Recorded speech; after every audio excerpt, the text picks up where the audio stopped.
Hello everyone, welcome back to my YouTube channel English Tutorial. I am Rajni Meena, Assistant Professor, Government College Rawatwata. Students, today we will discuss about Percy Bysshe Shelley's most famous poem of English literature, Ode to the West Wind. This poem is very famous, and this poem is written in the form of ode. Ode क्या होता है? Odd एक serious poem होती है जिसके अंदर serious और long poem होती है जिसके अंदर पोइट्स अपने थॉट्स को एक्सप्रेस करता है. तो ये जो पोएम है ode to the west wind, ये जो शैली है उनकी बहुत ही फेमस पोएम है. चलिए पोएम का इंट्रोडक्शन पढ़ते हैं. This poem is written in the form of an ode. It was written by Percy Bysshe Shelley in 1819 near Florence, Italy. It was originally published in 1820 by Charles in London as part of collection Prometheus Unbound, a lyrical drama in 4 parts with other poems. Wanted his message of reform and revolution spread, and the wind become the trophy of spreading the word of change through the poet prophet figure. The poem allegorizes the role of the poet as the voice of change and revolution. At the time of composing this poem, Shelley without doubt had the Peterloo massacre of August 1819 in mind. His other poems, written at the same time, The Mask of Anarchy, Prometheus Unbound, England in 1819, take up these same themes of political change, revolution and the role of the poet. Poem को start करने से पहले कुछ poem के बारे में मैं बता देती हूँ कि ये जो पोएम है वो टू पार्ट्स में है. अकॉर्डिंग टू इसके जो थीम है इसके अनुसार ये 2 भागों में बटी हुई है और 5 कैंटोज में ये पोएम लिखी गई है. जो फर्स्ट 3 कैंटोज हैं उनमें जो है वो वेस्ट विंड की क्वालिटीज़ और उसकी पावर के बारे में पोइट ने बताया है. और जो लास्ट के 2 कैंटोज हैं उनमें एक रिलेशन बताया है. पोइट ने एक रिलेशन दिया है विंड के और पोइट के बीच में. ईच कैंटो प्रत्येक कैंटो में 14 लाइन है जैसे कि सोनेट में होती है. सोनेट में भी 14 लाइन होती है, लेकिन ये पोएम सोनेट नहीं है. ये पोएम ओड के रूप में लिखी गई है. ओड में एक व्यक्ति या किसी चीज़ को एड्रेस किया जाता है. तो इसमें जो पोइट है शैली, उन्होंने वेस्ट विंड को एड्रेस किया है. ये पोएम तर्ज राइमा के रूप में लिखी गई है और जो इसकी राइमिंग स्कीम है वो A B A B C B C D C D E D और ई ई. मतलब जो बीच का लाइन है उससे अगली जो राइमा तर्ज राइमा 3-3 लाइन की होती है. तो जो अगला स्टेंजा है वो बीच के वर्ड से शुरू होगा. पोएम जो पोइट है उन्होंने इसमें मैसेज ऑफ रिफॉर्म का मैसेज दिया है इस पोएम के थ्रू. तो ये जो पोइट है शैली, एक साइंस के स्टूडेंट थे ऑक्सफोर्ड यूनिवर्सिटी में. किसी कारण से इनको यूनिवर्सिटी से निकाल दिया गया था.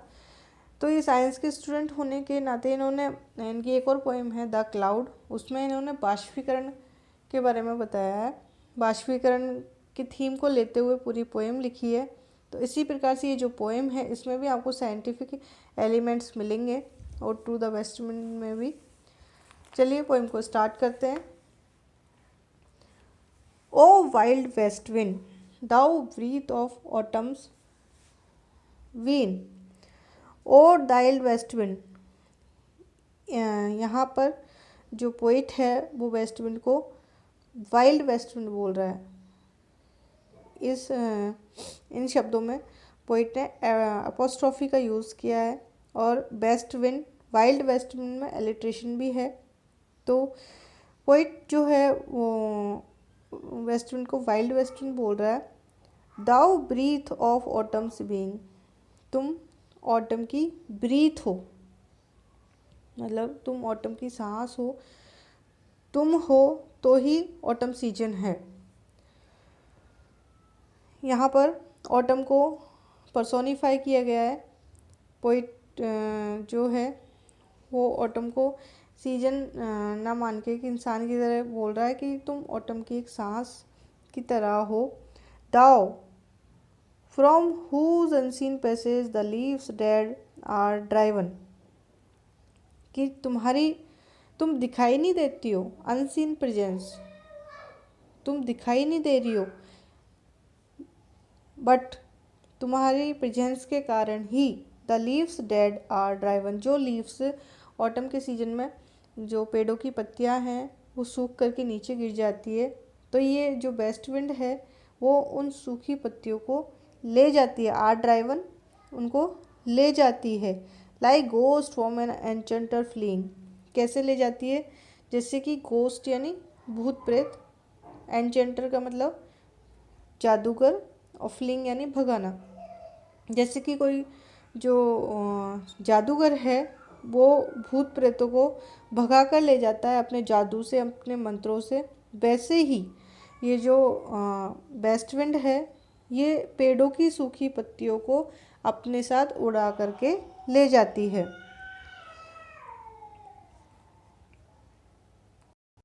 और ये जो पत्तियां हैं वो अलग अलग कलर्स की, येलो है, ब्लैक है, पेल है, पीली है, हेक्टिक रेड, लाइट रेड है।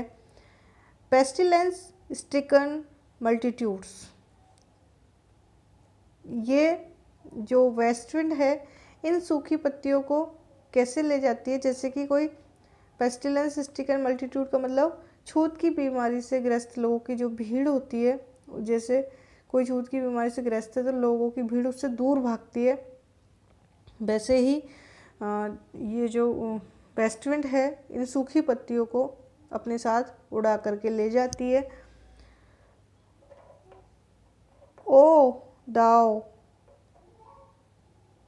whose chariot to their dark wintry bed, और तुम whose chariot to their dark, उन पत्तियों को कहाँ ले जाकर के छुपा देती हो तुम।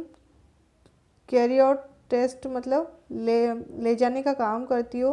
टू देयर डार्क, डार्क मतलब अंधेरे में।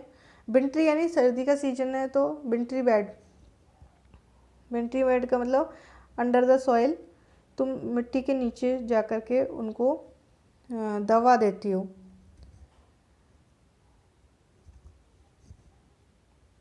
The winged seeds,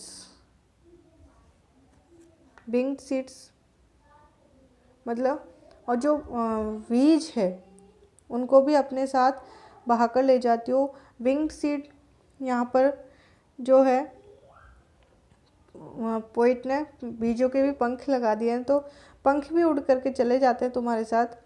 where they lie cold and low, और वो भी वहाँ पर पड़े रहते हैं नीचे ठंडे में, और बिल्कुल नीचे, कहाँ पर, ज़मीन के अंदर, अंडर द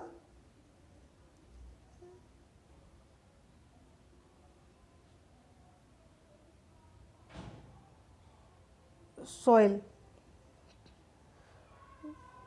ज़मीन के अंदर वो पड़े रहते हैं। Like as like a corpse within its grave, कैसे पड़े रहते हैं, जैसे कि कोई मृत शरीर, किसी की डेथ हो जाती है तो जब उसको कब्र में दफनाते हैं और वो कब्र में ही पड़ा रहता है, ऐसे ही ये बीज और ये पत्तियां ज़मीन के अंदर पड़ी रहती है। कब तक पड़ी रहती है, until the azure sister of the spring shall blow. यहाँ पर स्प्रिंग को जो है वेस्ट विंड की अजार सिस्टर बोला है पोइट ने। तो जब तक कि तुम्हारी जो सिस्टर है स्प्रिंग वो बजाती नहीं है, पोइट ने स्प्रिंग को यहाँ पर पर्सोनिफाई किया है, पर्सोनिफिकेशन का यूज़ किया पोइट ने। जब तक तुम्हारी सिस्टर नहीं बजाती है हर क्लेरियन अपने वाद्यंत्र को ओवर द ड्रीमिंग अर्थ, इस सोती हुई धरती पर, क्योंकि सर्दी का टाइम, विंटर का सीज़न है। अब विंटर के सीज़न में चारों तरफ बर्फ़ ही बर्फ़ रहती है, तो 4-5 महीने बिल्कुल जो मूवमेंट होता है वो बहुत कम होता है, पूरी पृथ्वी सोई हुई प्रतीत होती है। तो पोइट कह रहा है कि जब तक कि तुम्हारी जो सिस्टर है स्प्रिंग, वो अपने क्लेरियन को नहीं बजाती है उस सोती हुई पृथ्वी के ऊपर, एंड फिल, और जैसे ही स्प्रिंग का सीजन आता है, fill driving sweet words like a flocks to feed in air, पूरी पृथ्वी को स्प्रिंग जो है स्वीट वर्ड्स मतलब छोटे छोटे फ्लावर्स में भर देती है। कैसे भर देती है? जैसे कि कोई गडरिया, फ्लॉक्स का मतलब भेड़ों का झुंड, भेड़ों के झुंड को फीड करवाने के लिए पास्चर में जाता है, चारागाहों में जाता है, तो वो भेड़ भी पूरे चारागाहों में इधर उधर बिखर जाती है और चारों तरफ वही दिखाई देती है। ऐसे ही ऑटम के सीजन में पेड़ों की पत्तियां सूख करके नीचे गिर जाती है। जैसे स्प्रिंग का सीजन आता है तो वो पेड़ों पर नई नई पत्तियां खिलती है, नए नए फूल खिलते हैं। तो इस कारण से चारों तरफ मतलब एक अच्छा एटमॉस्फेयर हो जाता है, चारों तरफ हरियाली हरियाली छा जाती है। With living hues and odours plain and hills, hues का मतलब कलर्स, ऑर्डर्स मतलब खुशबू, और चारों तरफ अलग अलग कलर्स के फूल खिल जाते हैं और उनकी खुशबू, प्लेन्स का मतलब मैदानों में और हिल्स का मतलब पहाड़ी क्षेत्रों में, मैदानों में और पहाड़ी क्षेत्रों में उनकी खुशबू और उनके कलर दिखाई देते हैं। वाइल्ड स्प्रिट, तुम पोइट यहाँ फिर से एड्रेस कर रहा है उसको, वाइल्ड स्प्रिट बोल रहा है। विच आर्ट मूविंग एवरीवेयर, कि जैसे एक स्प्रिट होती है, वो किसी को दिखाई तो देती नहीं है लेकिन वो प्रत्येक जगह मूव करती रहती है, वैसे ही तुम वाइल्ड स्प्रिट हो और तुम हर जगह मूव करती रहती हो लेकिन किसी को दिखाई नहीं देती हो। डिस्ट्रॉयर एंड प्रिजर्वर, तुम डिस्ट्रॉयर हो और प्रिजर्वर भी हो। हियर ओ हियर, सुनो तुम सुनो। तो जो पोइट है वो यहाँ पर वेस्ट विंड को डिस्ट्रॉयर भी कह रहा है और प्रिजर्वर भी कह रहा है। डिस्ट्रॉयर कैसे है कि जैसे ही ऑटम का सीजन आता है तो जो वेस्ट विंड है वो ऑटम के सीजन में पेड़ों की पत्तियां सूखने लगती है और वो झड़ करके नीचे गिर जाती है ज़मीन पर। तो ये वेस्ट विंड आती है, उनको उड़ा करके ले जाती है और ज़मीन के अंदर जा करके दफन कर देती है। वैसे और प्रिजर्वर कैसे है कि वो प्रिजर्व करती है ज़मीन के अंदर जब तक कि स्प्रिंग का सीजन नहीं आ जाता है, और जैसे ही स्प्रिंग का सीजन आता है तो वो जो बीज जो ज़मीन के अंदर पड़े हुए हैं वो स्प्राउट करने लगते हैं, वो उगने लगते हैं, खिलने, और उनसे फूल, पेड़ पौधे छोटे छोटे बनने लगते हैं। तो ये जो वेस्ट विंड है वो डिस्ट्रॉयर का काम भी करती है और प्रिजर्वर का काम भी करती है। तो पोइट ने यहाँ पर जो डिस्ट्रॉयर और प्रिजर्वर वेस्ट विंड को बोला है तो यहाँ पर पैराडॉक्स का यूज़ किया है। हियर ओ हियर में एलिट्रेशन का यूज़ किया गया है।